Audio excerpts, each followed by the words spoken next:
Udah? Assalamualaikum warahmatullahi wabarakatuh. Selamat siang semuanya. Kami dari kelas 3I akan mempresentasikan hasil pengamatan kami, yaitu tentang kacang hijau. Bagaimana pertumbuhannya, hari pertama, hari kedua, sampai akhir pengamatan kami akan kami presentasikan. Dimulai dari latar belakang presentasi kami ini, yaitu tentang salah satu ciri makhluk hidup adalah tumbuhan dan berkembang. Pertumbuhan pada tanaman akan terjadi pada ukurannya atau volumenya. Bagaimana cara kita mengamatinya nanti kita akan jelaskan. Jadi saya Nina Eka Putriani selaku moderator sekaligus pemateri terakhir, dan ada saya Octavia Trisanti sebagai pemateri pertama. Saya Titi Juliani sebagai pemateri kedua. Saya Niputu Arisarai sebagai pemateri ketiga. Saya Tiffany Ayu Lestari sebagai pemateri keempat. Itulah para pemateri yang akan mempresentasikan hasil pengamatan tentang kecamatan. Oke, adapun yang akan kita bahas yaitu tentang landasan teori kecambah atau kacang hijau. Kemudian yang kedua itu metode penelitian kita, dan yang terakhir itu adalah hasil dan pembahasan. Marilah kita simak pemateri pertama, yaitu tentang landasan teori kacang hijau. Kepada pemateri pertama, saya persilakan.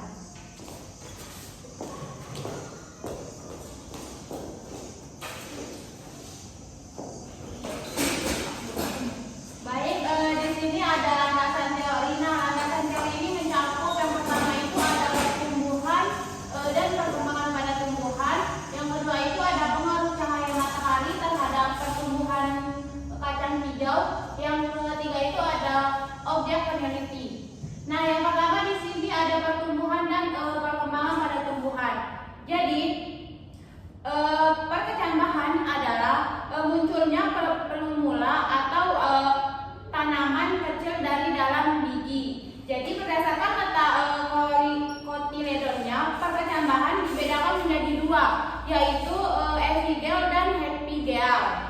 Nah, perkecambahan epigel adalah apabila terjadi pembentengan luas batang di bawah daun, lembaga atau hepikotil, sehingga mengakibatkan daun, lembaga dan kotiledon terangkat ke atas tanah. Misalnya itu kacang hijau. Nah, sedangkan perkecambahan hipogel adalah apabila terjadinya pembentangan luas batang teratas atau epikotil, sehingga daun lembaga ikut terangkat ke atas tanah. Tetapi kotiledon tetap di dalam tanah. Nah, misalnya itu pada biji kacang kapri. Selanjutnya di sini ada pengaruh cahaya matahari terhadap pertumbuhan kacang hijau. Jadi tumbuhan memerlukan jumlah cahaya yang berbeda-beda untuk proses fotosintesisnya. Namun jumlah cahaya yang berlebihan dapat mengangkat penghambatan karena merusak kerja hormon.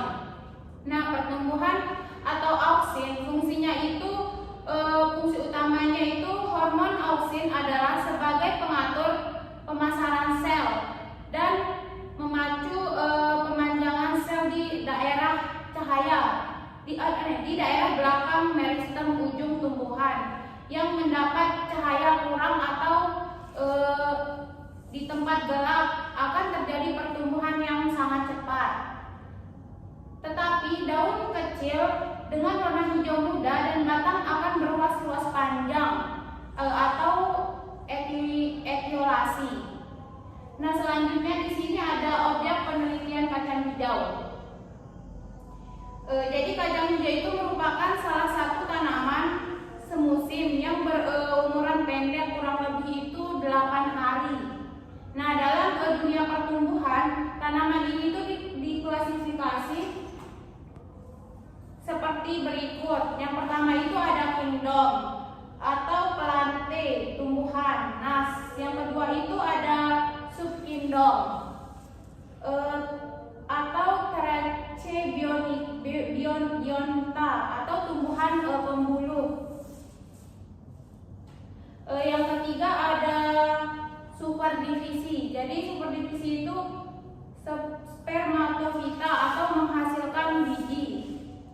Yang keempat itu ada kelas atau magnoliopsida atau berkeping dua atau dikotil. Nah, yang kelima itu ada magnoliophyta atau tumbuhan berbunga. Selanjutnya di sini ada famili atau Fabaceae atau suku polong-polongan. Nah, selanjutnya di sini ada genus atau Phaseolus spesies atau disebut sebagai Phaseolus radiatul likotil. Nah, yang terakhir di sini ada subkelas. Jadi subkelas ini yaitu Rosidae ordo atau disebut Fabales. Mungkin hanya itu saja yang saya dapat sampaikan. Selanjutnya akan dilanjutkan ke materi kedua.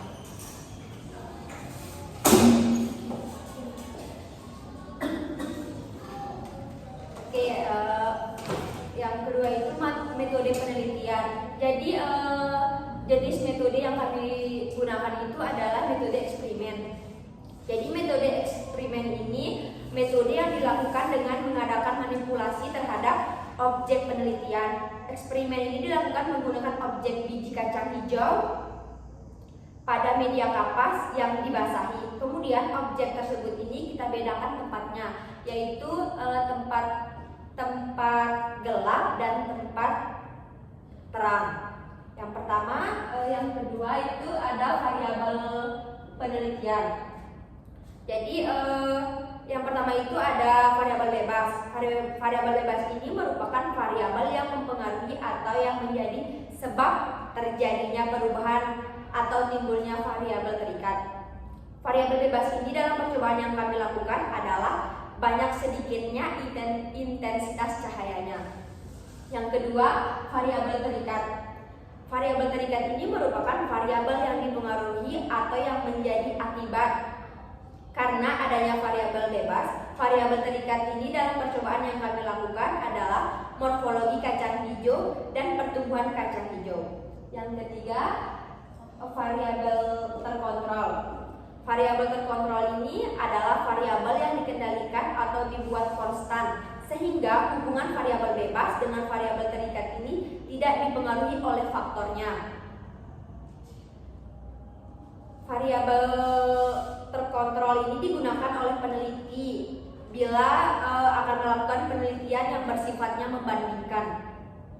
Variabel terkontrol ini dalam percobaan yang kami lakukan adalah memperlakukan hal yang sama terhadap objek seperti biji kacang hijau yang harus sama, jumlah air yang diberikan harus sama, banyak helai kapasnya juga harus sama, jenis kacang hijaunya juga harus sama, serta tempat wilayah penelitiannya juga harus sama, dan lain-lainnya. Mungkin dilanjut oleh pemateri ketiga. Silakan.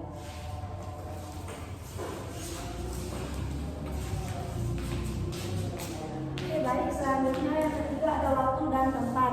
Jadi waktu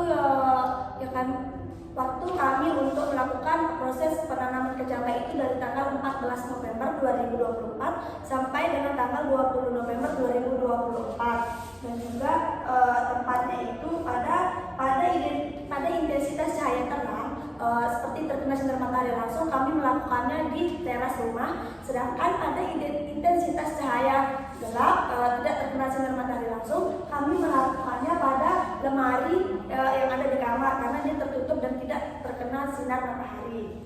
Selanjutnya ada alat dan bahan. Alat yang kami gunakan pada proses ini, yang pertama itu menyiapkan 6 gelas mineral, 3 di tempat terang dan 3 di tempat gelap. Selanjutnya penggaris ini kami gunakan untuk mempermudah pengukuran pada batang dan akar setiap pada hari ke hari. Selanjutnya ada alat tulis. Alat tulis ini kami gunakan untuk mencatat hasil pertumbuhan kecambah dari kacang hijau tersebut. Dan yang terakhir kami menggunakan label. Label itu untuk menandai setiap gelas pada masing-masing gelas. Selanjutnya ada bahan. Bahan yang kami gunakan di sini 18 biji kacang hijau. Itu merupakan sebagai objek penelitian kami, dan 18 biji kapas sebagai metode penelitian dan air. Nah, selanjutnya ada cara kerja. Jadi cara kerjanya itu pertama, kacang hijau direndam selama 24 jam. Kemudian kemudian memilih 18 biji kacang hijau yang tenggelam. Selanjutnya, siapkan 6 gelas air mineral dan masukkan kapas yang telah dibasahi dengan air. Kemudian gelas ditandai dengan menggunakan kertas dengan menggunakan label di setiap gelas itu. Selanjutnya, letakkan masing-masing 3 biji kacang hijau ke dalam gelas mineral di atas permukaan kapas yang sudah dibasahi. Selanjutnya, letakkan 3 gelas mineral di tempat gelap dan 3 gelas mineral di tempat yang terang. Dan terakhir itu kami mengamati bagaimana proses pertumbuhan kecambah itu dari hari ke hari.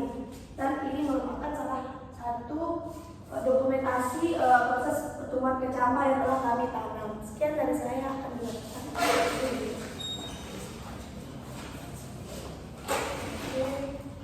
Baik, di sini saya akan melanjutkan materi dari materi sebelumnya. Jadi tadi sudah dijelaskan bahan, alat, dan bagaimana cara